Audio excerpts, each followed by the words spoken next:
One second. Mm-hmm.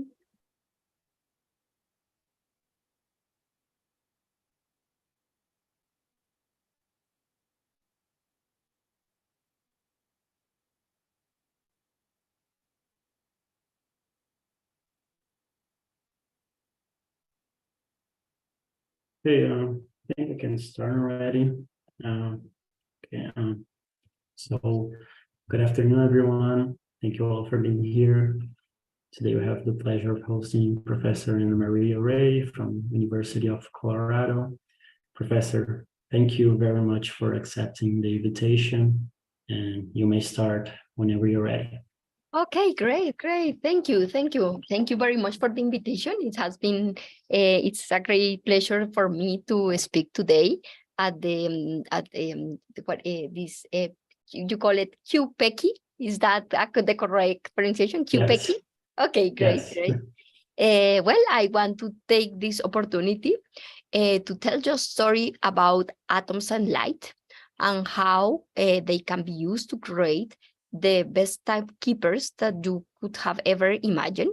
I wanted to go through the inner workings of the clock and want to illustrate how these systems cannot offer the opportunity to keep time very precisely, but also the opportunity to open a window for the exploration of the quantum world and open an opportunity to even explore and answer our biggest mysteries of the universe, maybe even the unification between quantum mechanics and general relativity.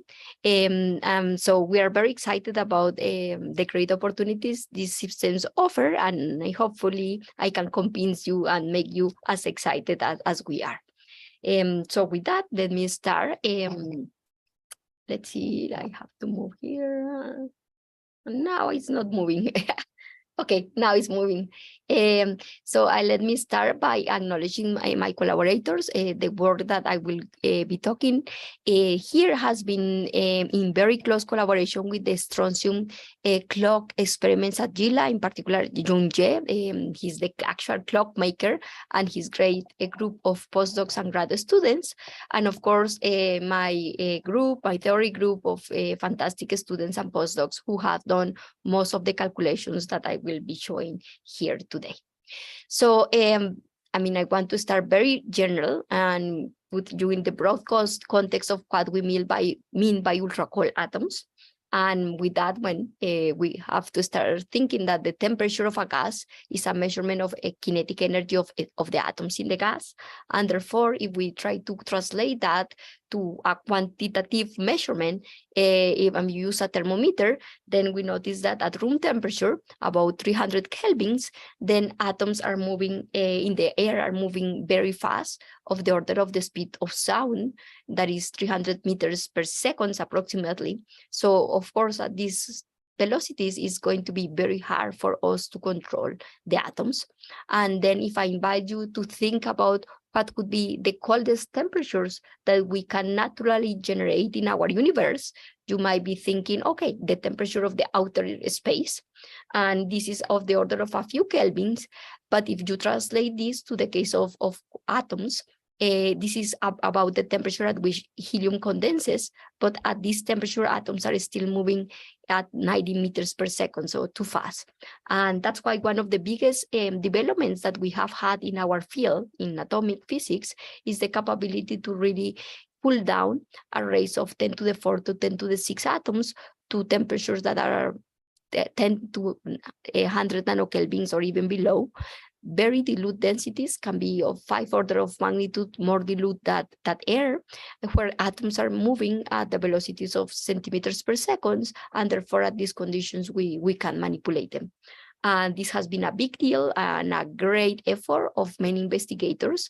And this can be illustrated by the recognitions of 2 different Nobel Prizes on that area back in 1997 by Steve Chuko and Tanuji and Bill Phillips, where they show us how to use lasers to cool down the atoms up to temperature of microkelvins. Basically, you illuminate the atoms with the appropriate frequency such that the atoms only absorb the photon the laser photon when they are moving in opposite direction, and therefore providing a momentum kick that reduces the velocity. And the lasers illuminate the atoms along the 3 different directions, going down to microkelvin temperatures, mostly inhibited by Doppler, by the spontaneous emission of the photons that introduces a recoil.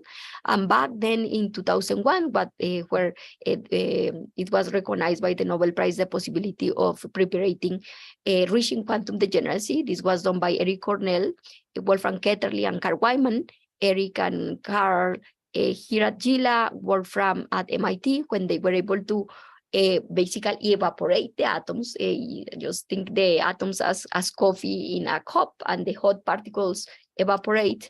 Similar techniques was done with trapping the atoms and just reducing the trapping until allowing the hot atoms to escape and rethermalize the colder atoms until they reach a Bose-Einstein condensate, opening many new opportunities. And that's perhaps one of the key points here, that is, after you reach these ultra-cold systems and in principle new opportunities, what are those one? And what I want to illustrate here today is that these systems offers a unique opportunity for the explorations of the quantum world. And well, we have very specific goals in mind.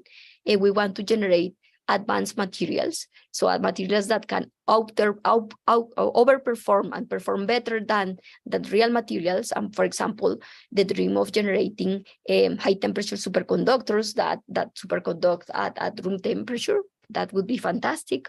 Or the possibility to generate quantum computers, or computers operated by quantum mechanical elements themselves, that can do calculations, computations impossible to do even in the most powerful current classical supercomputers.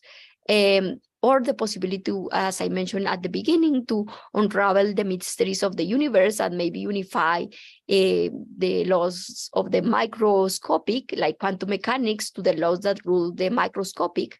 Or also, for example, shed light on mysteries like dark matter and dark energy. And of course, trying to use quantum properties to do measurements that are impossible to do with classical systems, and generate the most precise quantum sensors you have ever imagined. And what I wanted to tell you this in this presentation is that atomic systems, and in particular atomic clocks, are offering unique opportunities for bridging all these exciting directions.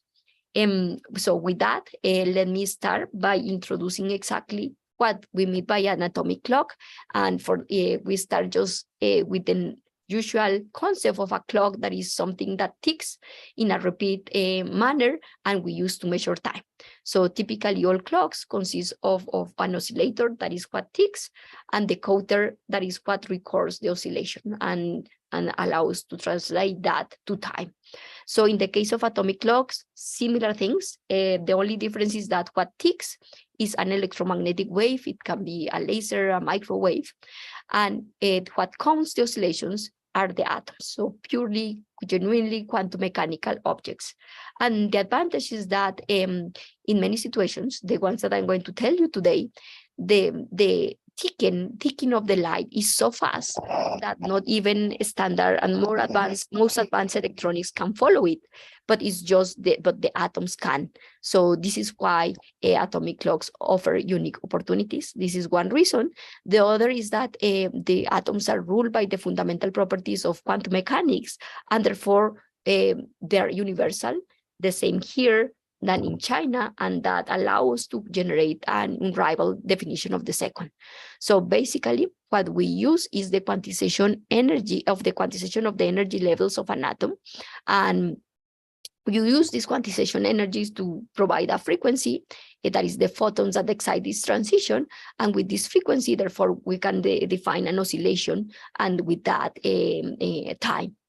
So in fact, since 1955, we generated by Essen and Parry the first cesium atomic clock, and this translated later in 1967,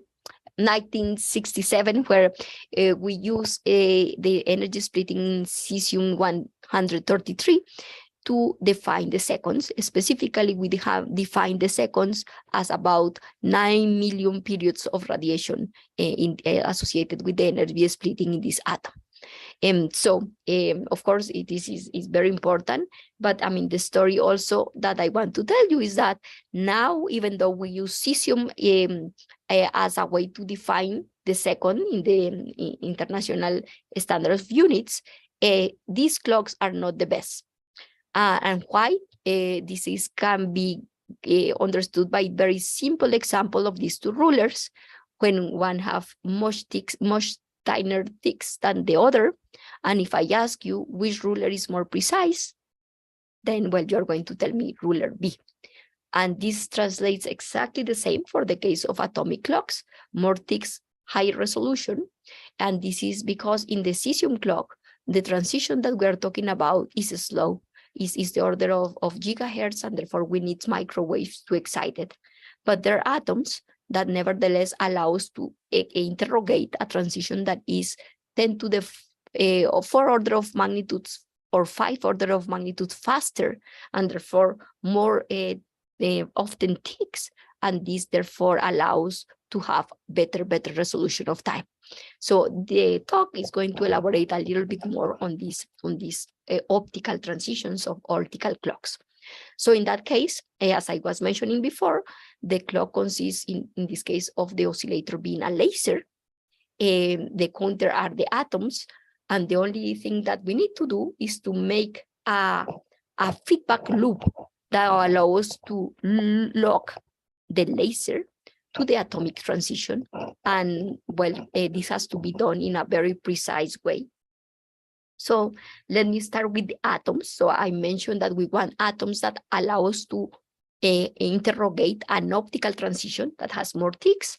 And for that, there are a specific type of atoms that are good. These are atoms that live in the second column of the periodic table. And these atoms therefore have 2 outer electrons, or we have others with similar structure, for example, like ytterbium or other atoms here like mercury. But in particular, what we are looking at is that when you have 2 outer electrons, then let me show you here. The outer electrons allow us to have a very unique atomic structure. Moreover, for this talk, I'm going to show you that for the case of strontium, that is the atom that we have at JILA, not only we have atoms that are ideal for metrology, but in addition, this atom because it's fermionic, has a nuclear spin I that is non-zero. That means that besides the ground and excited states that have an optical transition that is long-lived, we have an addition of different Zeeman levels emerging from the nuclear spin. And in the case of strontium, we can have up to 10 different internal levels because I is equal to 9.5. So regarding the utility of the transition, the idea is that we have an optical transition that nevertheless is very long-lived, because these 2 levels in the strontium have a J equal to 0 to J equal to 0 transition and a singlet to triplet. And if you remember your quantum mechanics, this is forbidden. It's only allowed because there is a finite admixture with the nuclear spin. And this leaves a lifetime of the atom preparing the excited state that can be longer than 100 seconds. So a very narrow line width of the order of millihertz. And if you try to look at analogy of a classical object, like if you try to imagine the atom as a pendulum that oscillates, you might associate it or write quantified by the quality factor, that is the ratio between the ticking rate and the damping rate. And for strontium, it would correspond to something larger than 10 to the 17. That means that it corresponds classical with a pendulum that when you let to swing, it would swing for the entire edge of the universe. So of course, this is not the only requirement to have with atoms, because of course, if we have a bad laser, then we are never going to take advantage of the very narrow transition. And here is that where JILA experiments have done a fantastic job. In the experiment of Junji, they have been able to create lasers locked to cavities that enjoy a quality factor that allows them to interrogate the atoms for more than 10 seconds of coherence time. And finally, if you think about how we are going to manipulate these atoms, even though they are ultra cold, still Doppler shifts can be a very bad enemy, because if the atoms are moving, then they're going to experience a frequency that depends on the motion, and therefore that's not good. So in order to avoid that, what we do is we trap the atoms very tightly using laser beams. But then the other problem is that when you trap the atoms very tightly, then you might also modify the energy level splitting, because the atoms in the ground and the excited state might talk to the light in a different way. So, but nevertheless, there has been some developments on using a specific line widths or wavelength of the light. It is called magic wavelength, that makes the potential experienced by the two states when trapped the same, and therefore doesn't disturb the internal level splitting.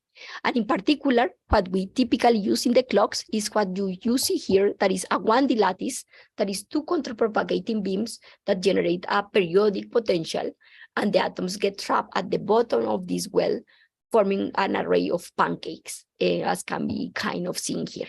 So with that, we can create a system that we have no systematic effects, and then we are able to actually interrogate it with the precision that we want. So that's one big gain.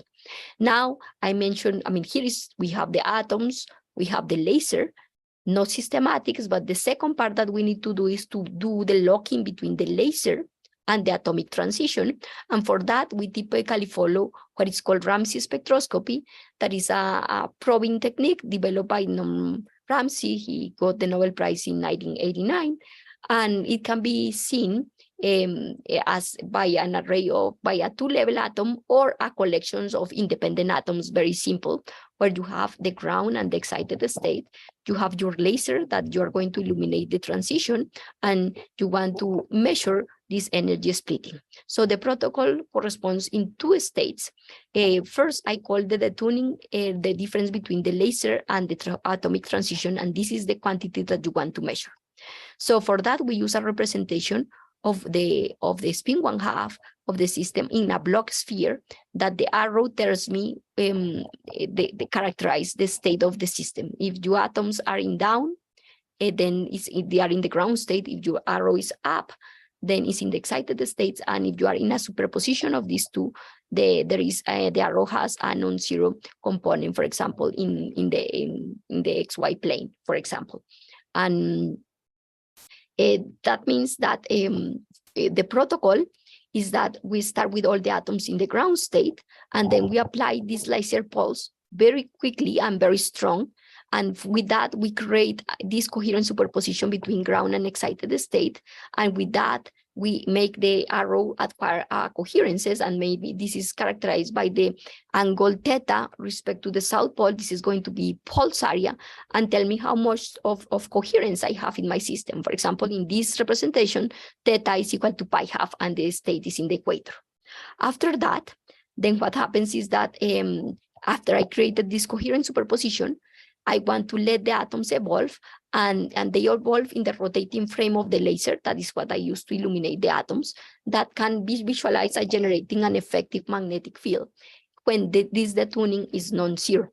So as a consequence, the atoms in a magnetic field perpendicular to the Z direction, they are going to start to accumulate a phase that is set by the detuning times time, and this happens when the atoms are in the dark. The Rabi frequency is 0, so the atoms just precess, accumulate this phase, and this phase then we can be measured by applying a second pulse that transfer the coherence into populations. Then we measure the population of the atoms in the excited states, and we can see that it oscillates as a rate that tells us information about the detuning. This is called the Ramsey fringe. And you can see these oscillations determined by the detuning, and you have a characteristic phase and contrast. And of course, the longer that we measure, the more information we are going to collect, and therefore the better we are going to infer this detuning.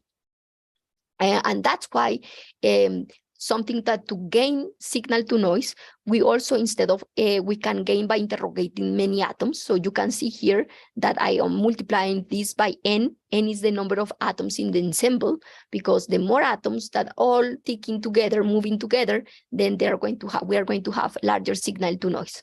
And in fact, that was the dilemma that June faced when he started to build the clock, that, well, he knew that the advantage of neutral atoms is the capability that we can interrogate many atoms at the same time. This is opposed to the most precise clocks at that time that operate with ions and interrogate a single ion. But June knew that he could interrogate as many atoms as he can in principle, or that was the ideal. But the issue is that when atoms are not transparent, they interact with each other, and therefore, as you pack more and more atoms in your clock, then they start to collide, and these collisions generate errors that are detrimental for the clock. So they change the frequency that you measure in a way that depends on the number of atoms in your array, and therefore this is highly detrimental for metrology. But June was aware of that, and he came with the idea of using quantum statistics, and in particular taking advantage that we are having fermionic isotopes to do the interrogation, taking advantage of Debbie Jean, that she was an experimentalist at JILA, who taught us how to cool down fermions. So the idea that June had was the following: in quantum mechanics, collisions are also quantized, and they are quantized by what correspond the angular momentum of the colliding particles. Is kind of a scattering process in the relative coordinates, where the two particle atoms approach each other, scatter, feel each other, and then go back. So the interesting part of the important point is that because of conservation of energy and momentum and probability, after the collision, the only information that the atoms get is a phase shift on the wave function. And in the case of very cold temperatures, when the atoms have collide at very low momentum, then you can expand this phase shift in terms of only few angular momentum channels.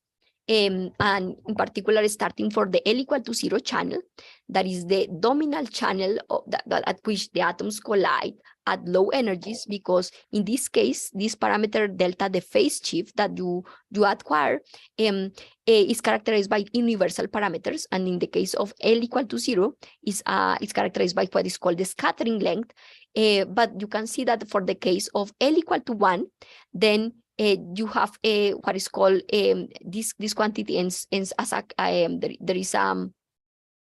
there is the scattering volume in the system, and that's what characterize the collisions that, for example, can be difference between the ground, the excited state, and the ground, the excited state on the ground, and excited state, they can be different parameters. These are called the scattering volume.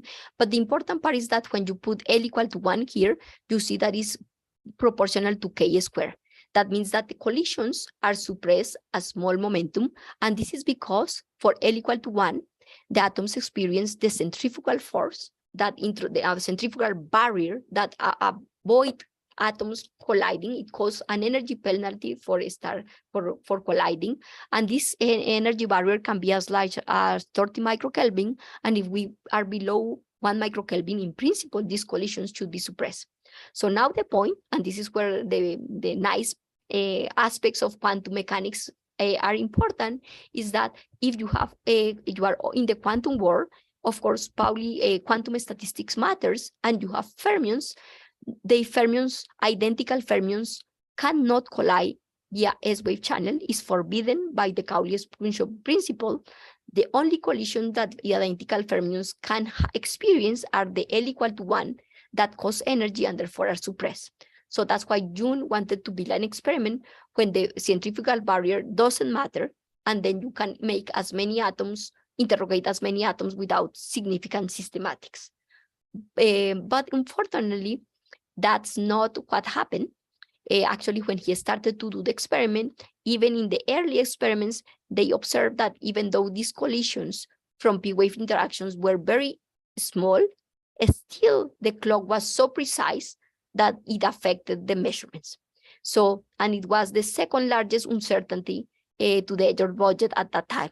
So definitely from that perspective, it was fundamental to understand the interactions of the atoms and try to suppress them if we really wanted to take advantage of the clocks. And so that's where the theory like contributions enters and could help. We model the atoms in each of the pancakes of the optical lattice I mean, the atoms are trapped almost in an harmonic oscillator potential, where we know from quantum mechanics that the single particle energy levels are discrete and separated by characterized by a unique quantum number. So the interesting part is that because we are thermal, I mean, it's not that we are in the quantum degeneracy, but we have one atom per size typically occupying these levels.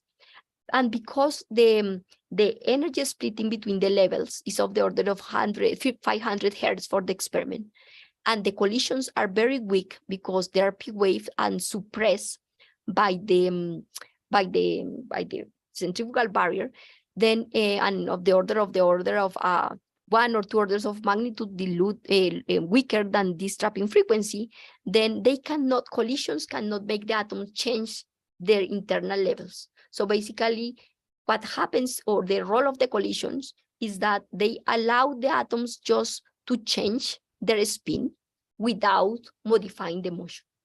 And on this perspective, the physics is enormously simplified, because you can imagine the motional levels as being a frozen lattice where the particles remain.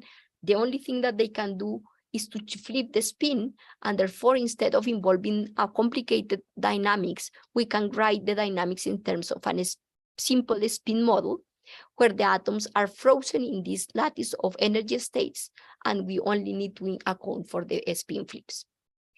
With that in mind, the other big advantage is that even though the collisions of the atoms are completely contact, because atom has to bump into each other to collide, in these delocalized levels that are the harmonic oscillator eigenstates, then an atom in one harmonic oscillator state can interact with an atom in the other oscillator state, or with another. I mean, the interactions can be long range. Another way to see it, if you have an atom in momentum eigenstates of momentum are fully delocalized, and therefore, if the atoms are fully delocalized in these states, they can interact almost with any other atom in the array. Therefore, the interactions that we have are almost all-to-all, and with what we can write, instead of worry about each individual spin of the atoms, we can write what is a collective spin, where we sum over the spins of all the independent atoms. So in that case, we define this collective observables, and SC, for example, is the total number of atoms in the excited state minus total of atoms in the ground state. And this number, remember in the Ramsey spectroscopy, is set by the initial pulse area, and then is constant during the dynamics. So during the dynamics, besides the detuning, that is the quantity that we want to measure, in addition, we have these nonlinear terms that depends on the number of atoms that are characterized, is how we can characterize in this simple spin model the collisions. These parameters are p-wave interacting parameters. But with this model, and if we try to do what we call a simple mean field picture, where this quadratic term SC squared can be approximated by just the mean value of the other spin. So basically, the interactions between the atoms can be seen as the other atoms generating a magnetic field along the z direction for the others. And with this, you can see that under this approximation, what used to be the detuning now is modified by another term that depends on the number of atoms. On one hand, of course, these coupling parameters depends on the p-wave interactions, but also depends on the difference between the excited or the inversion of the atoms that is set by the first pulse. And in fact, when the experiment plotted the change of the ticking rate of the atoms as a function of the excitation fraction, they saw this expected line predicted by theory. And with that, not only we could fit and compute these effective parameters, but moreover, we were able to operate the clock at the point where there is no shifts from interactions, improving the conditions of the clock. There was a caveat that is still in this experiments, we were trapping the atoms very tightly, and when two atoms in the excited state many times collide and decay and escape from the trap, giving rise to undesirable inelastic collisions. But nevertheless, with this, under the understanding of many of the systematics that the experiment did, plus the understanding of the interactions, the clock was able to improve its sensitivity about 3 orders of magnitude compared to the cesium standard already back in 2014, reporting a clock with a fractional uncertainty stability of 2 times 10 to the minus 18. And if you try to understand what this number is you can imagine that is a clock that never gain or lose 1 second in some 15 billion years. That is roughly the age of the universe. So that's the kind of clock that we were creating. So very precise. And the next part of the story that I want to tell you is that a further understanding of the interactions have allowed, plus an additional very impressive work in the experiment, has allowed us to reach a sensitivity that can be even 3 orders of magnitudes better than what we reached in 2014, allowing now the possibility to explore very exciting physics, as I will explain. So in order to, one interesting aspect when we try to understand the collisions is to realize that if you try to understand the behavior of strongly correlated materials, then you will find out that is the complex interplay between the orbital degrees of freedom of the electrons, the electronic spin degrees of freedom, and the charge degree of freedom is what make the system so complicated. And the interesting part here is that in a single atom, a strontium atom, we do have an orbital degree of freedom, that is the ground and excited clock transition. We can have a nuclear spin degrees of freedom. And what we were missing was the charge, because our atoms are totally neutral. But we have realized that actually it's possible for us to make the atoms behave like a charged electron, experience a magnetic field by manipulating the atoms with lasers. And in fact, this generation of an effective synthetic gauge field is very trivial in our clock. So not only a synthetic gauge field, but also another way to understand what we can do it is we can generate a coupling between spin and orbital degrees of freedom. And we know also that the spin orbit coupling is a phenomena that is a relativistic effect that gives rise to the unique properties of atoms. But even in solid state systems, spin orbit coupling is at the heart of topological insulators, and in particular where these topological insulators are placed in the proximity of a superconductor, they can give rise to what is called Majorana particles that in principle could be a very unique road for topological quantum computing. And in fact, that's what Microsoft is trying to do in their experiment. So, but for us in the clock, introducing a spin orbit coupling or trying to visualize it as a synthetic magnetic field is quite simple. And the only thing that we have to do is actually decrease the lattice depth and allow the atoms to tunnel from one lattice side to the next. Why? Because in our case, we are interrogating an optical transition. And that means that the wave vector of the light of the clock laser that we use to interrogate the atoms is comparable with the spacing between the atoms from one lattice side to the next. They are both optical, the lattice spacing and the clock laser. And in fact, K times A can be of the order larger than pi, so significant change. That means that the phase that the atom accumulates when interrogated from the laser is different from one lattice side to the next. For example, in one lattice side, we rotate the atoms to point along the x direction. In the other, you are going to rotate the atoms pointing along other direction set by phi, then to phi, and so forth. So the atoms between different sides in the lattice are going to accumulate a phase imprinted by the laser, making them distinguishable.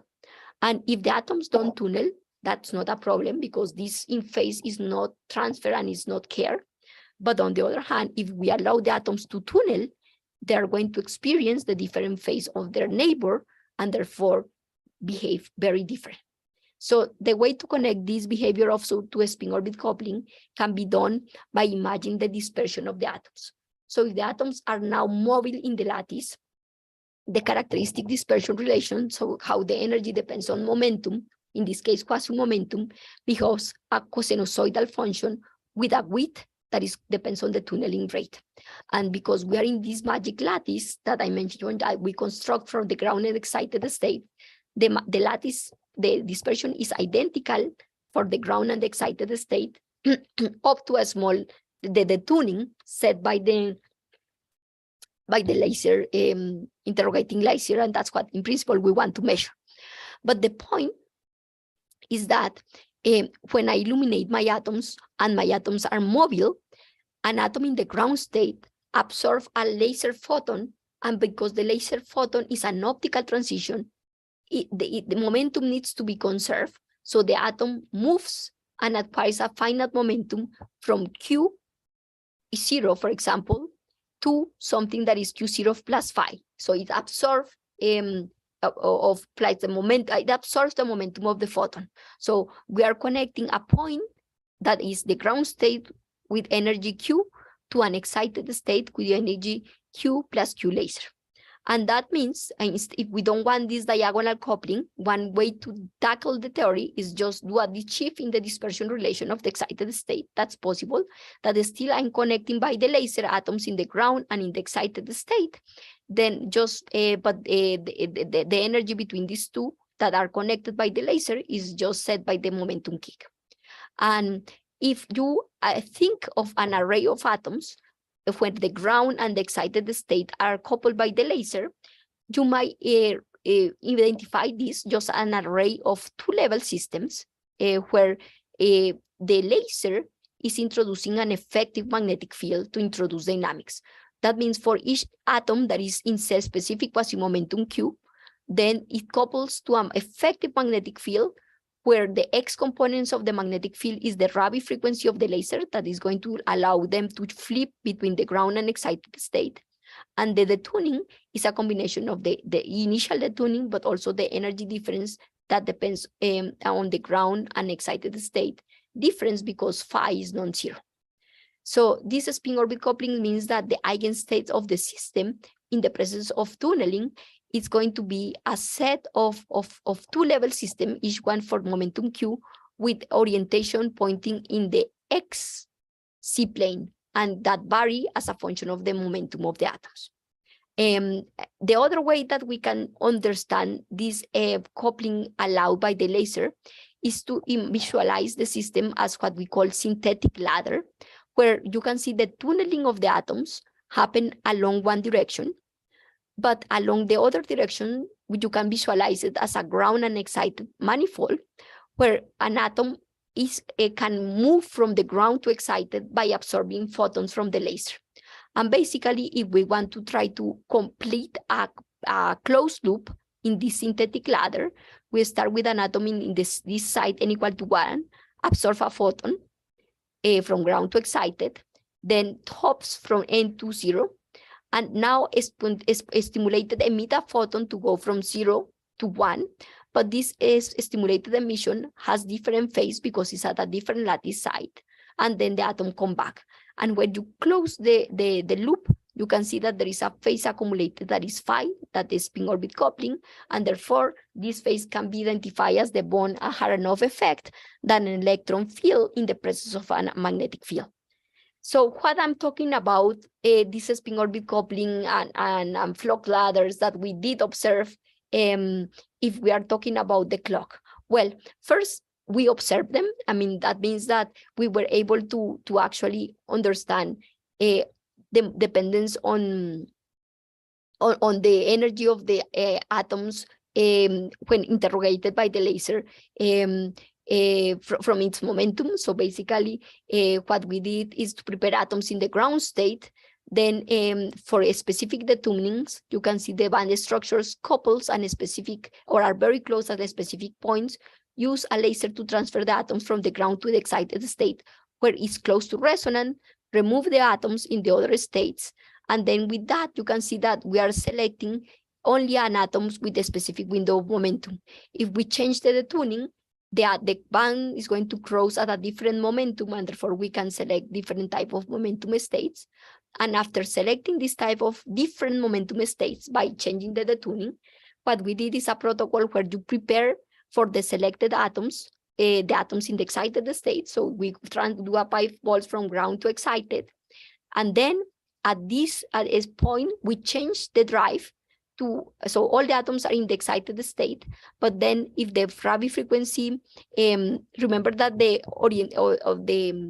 eigenstate of the systems are going to point depending of the momentum and on the Rabi drive. And when we make them experience a strong Rabi drive, then depending of the orientation of their own vector that depends on the momentum window that we selected, they're going to experience different rapid floppy profiles. And this is how we measure the spin orbit coupling. So maybe this was a little bit fast, but I mean, what I want to say is that we were able to characterize the presence of the accumulated phase imprinted by the atoms from the laser. That's great. And for example, here, this is the excited state population as a function of time. The solid lines are the theory, and the symbols are the experimental points. And we can see that the atoms have different behavior depending on the window of momentum that we select. So there is a dependence on the energy to momentum introduced by the laser. So this is interesting at the single particle level, but is detrimental for clocks. Why?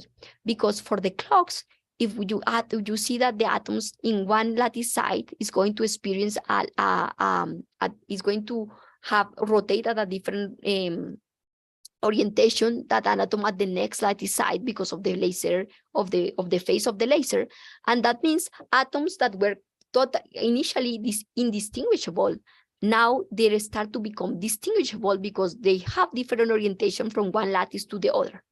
And therefore, if an atom tunnel, then not only to the next site, besides the P-wave interactions that were interactions that we were experiencing for identical atoms, now we open a channel for S-wave interactions that are interactions experienced by atoms in different internal states that are very strong, not suppressed by the centrifugal barrier, and this is bad. But likely, the good point is that nevertheless, even though we were aware of that, we use this fact or this detrimental effect to our convenience by placing the clock along the vertical position. The idea is that instead of having the lattice horizontal, we make the lattice vertically, and therefore if we look at the energy versus position, this is for the ground and for the excited state, if an atom is going to go from one lattice side to the other, it has to overcome an energy difference that is set by the gravity, mgA being a the distance, the vertical distance that the atom moves.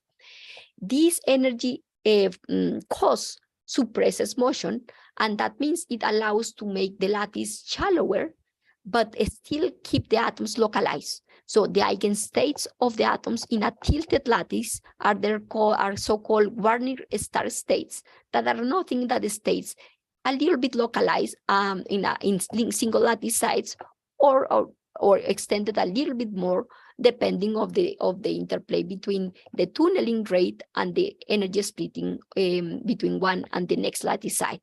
So, but the point that I wanted to show here is that even at significantly shallow lattice, like 3 recoils, the wave function is not completely delocalized, but still maintains a level of localization. And why is that good?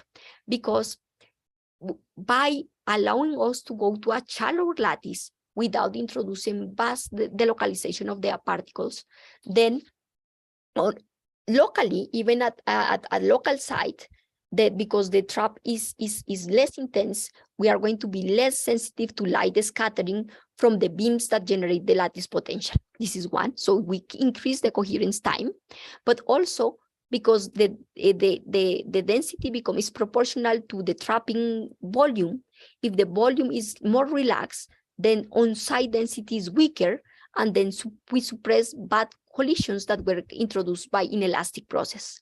But moreover, now because the atoms have a delocalization that we can control by changing the lattice depth, we can control the interplay between S-wave interactions that are interactions between nearest neighbors that can be strong but suppressed because of the weak overlap between nearest neighbor lattice sites, and peak-wave interactions, and use this competition to actually suppress the detrimental interactions in a better way. And that's what we did. So if you have atoms in a vertical lattice, then the same spin model that we generated that has the tuning, well, the drive when it's on, and the interactions between particles in the same lattice site. But now, because the atoms are not completely localized, but a little bit delocalized between nearest neighbor sites, they can slightly talk to the neighbor and feel nearest neighbor interactions. These nearest neighbor interactions are S-wave because of the spin orbit coupling. So if you see phi is equal to 0, you cannot interact because you can you only interact via S-wave between different atoms, different distinguishable atoms. But what we did is that we look at the equation of motions in the presence of combined P and S-wave interactions and try to rederive the same modification of the ticking rate of the clock by the presence of both the P wave in blue and the S wave in green. We can see that we can tune the parameters to make this term and these terms cancel, and therefore operate at a point when we have weaker interactions, a weak lattice potential, and almost zero interactions. And that's what we showed. The solid line is the theory. The dots are the experiments. This is the differential ticking of the clock per atom as a function of lattice depth. And in fact, at a magic depth, we see that the density shift cancels by the cancellation between these two, open a path for measuring all effects, being sensitive to other effects without the systematic of strong interactions. So this suppression of interactions was measured to the level of 10 to the minus 21 per atom. That was just saying is not a problem. And with that, and because we operated at more shallow lattice depth, we were able to enhance the coherence time to 36 seconds. That shows the very nice interface between many-body physics and clocks, that by studying the two, we were able to understand the many-body interactions and actually open the path to resolve much energy scales that we were not possible to resolve before. And one example that we did is that we were able to detect for the first time by operating at this magic point where the interactions disappear, we were able to resolve the different ticking between two clocks at a different heights, predicted by Einstein using from his theory of general relativity.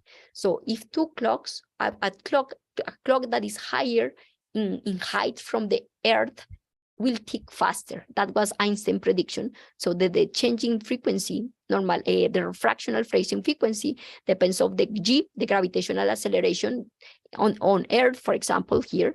H is the height spacing between the clocks, and C is the speed of light. And for H, even 1 millimeter, this is very tiny number, is 10 to the minus 19.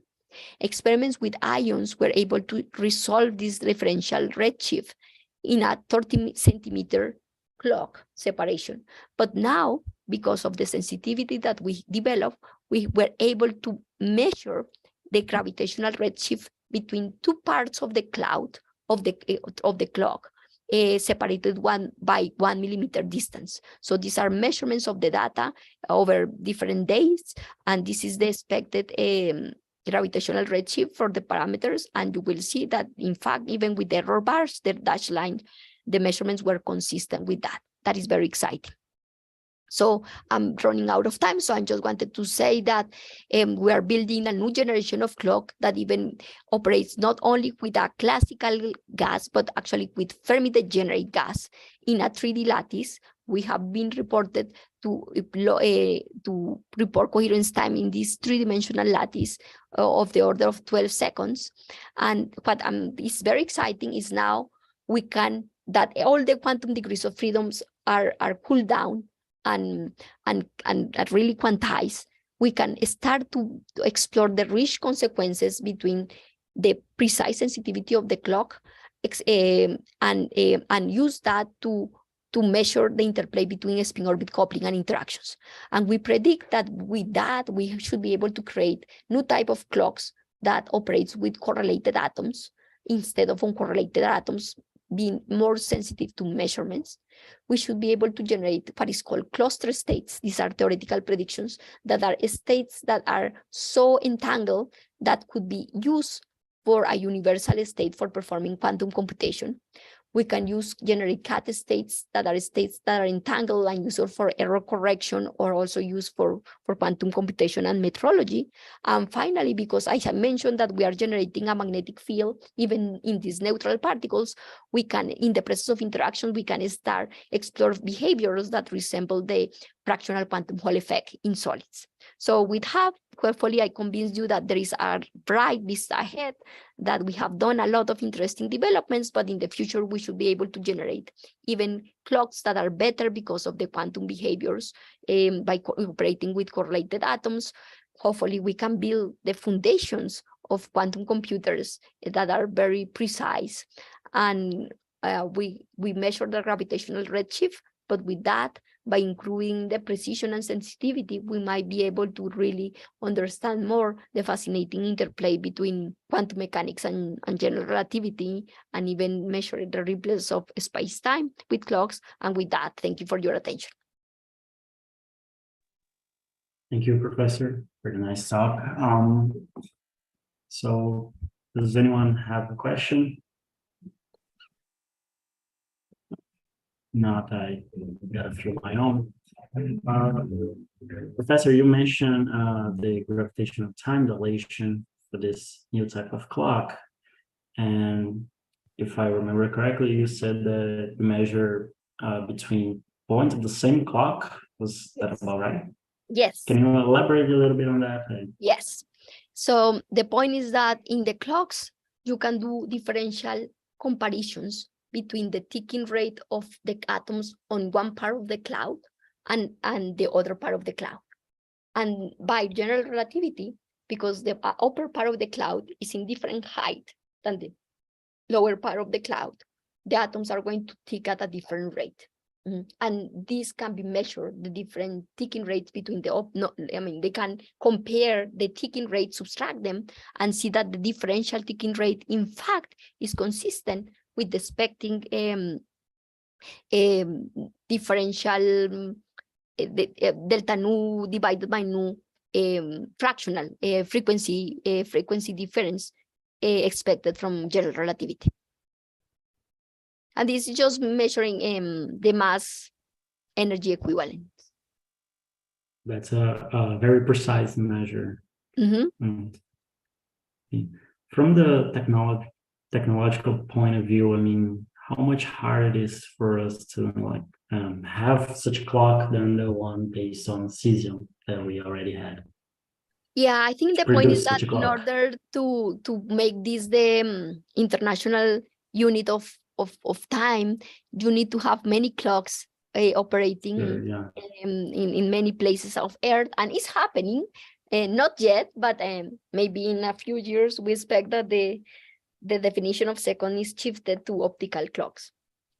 Yeah, that's very exciting. That's very interesting. So does anyone has any other question? I think there's one on the chat.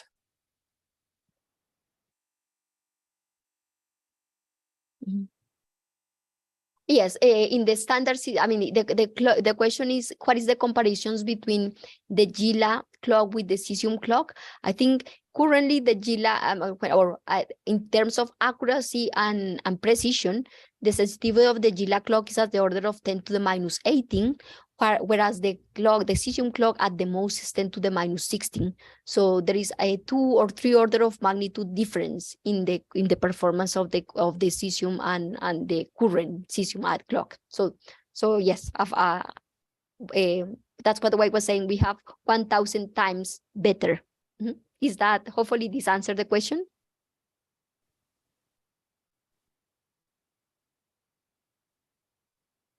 Great. Lucas asked me to transmit his apologies because he had some internet connection issues, so he couldn't be here, but I'm pretty sure he will watch it on YouTube. He's recorded it, and he will certainly email you if he has any questions. Excellent. Sounds great. Okay, so if there are no any other questions, I think you can My end pleasure. here. Professor, again, thank you very much for accepting the invitation and for the very nice talk. This is really I didn't knew anything about the subject, and it's really exciting. Excellent. And I'm glad to really hear that. exciting field. Glad to hear that. Great. Bye-bye. So thank you. Bye. Bye, Bye-bye. everyone.